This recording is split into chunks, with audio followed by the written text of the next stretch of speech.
Bienvenue à tous dans ce flash.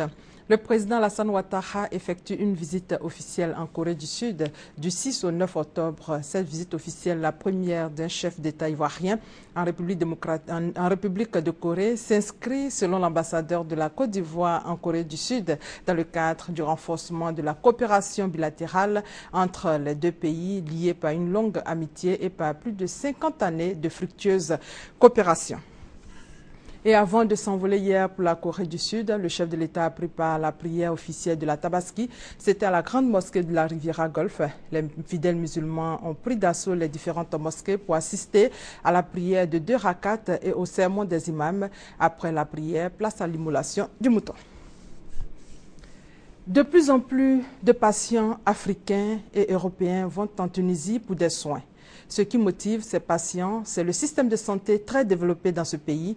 Il se caractérise par l'amélioration du plateau technique des établissements sanitaires publics et privés et la formation du personnel de santé. Notre reporter Francis Boifo revient de la Tunisie.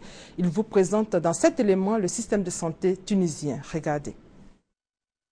L'un des atouts qui différencie la Tunisie des autres pays africains aujourd'hui, c'est le système de santé public et privé. Il est basé sur l'amélioration continue des plateaux techniques, des services et de la formation des agents de santé en vue d'une bonne prise en charge des malades.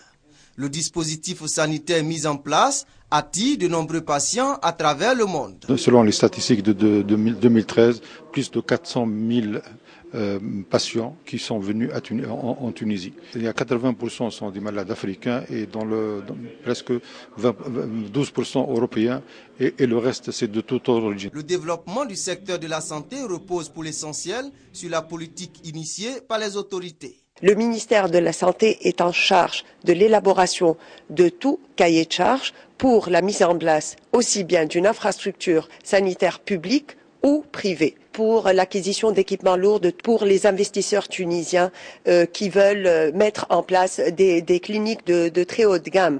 D'ailleurs, les taxes sont vraiment dérisoires pour ces cliniques-là. Aussi, il y a beaucoup de privilèges fiscaux pour ces établissements-là.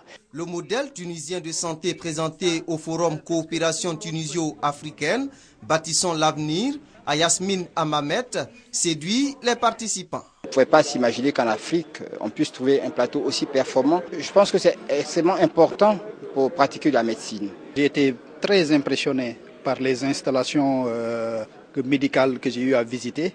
Je pense que ce sont des choses qu'il faudrait chercher à répercuter pour le bien-être de nos populations. À cette rencontre en Tunisie, les responsables des structures de santé ont dit leur engagement à travailler avec des partenaires africains pour sauver des vies humaines tout en développant la coopération sud-sud.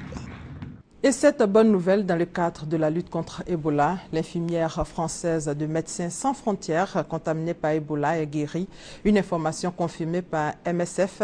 La jeune femme avait contracté le virus lors d'une mission au Libéria et avait été rapatriée le 19 septembre puis hospitalisée à l'hôpital militaire Bégin en banlieue parisienne, devenant ainsi le premier cas d'Ebola en France.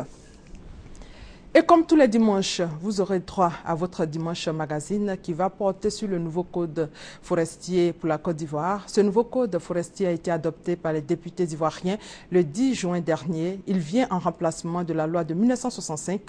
Pourquoi un nouveau code et qu'est-ce qui fait la différence entre l'ancien code forestier et le nouveau code? Pour en parler, un invité ce dimanche, il s'agit du colonel Gwessé Aïdara Lassine, directeur de cabinet au ministère des Eaux et Forêts. Donc, rendez-vous tout à l'heure à 13 h. Merci de votre fidélité.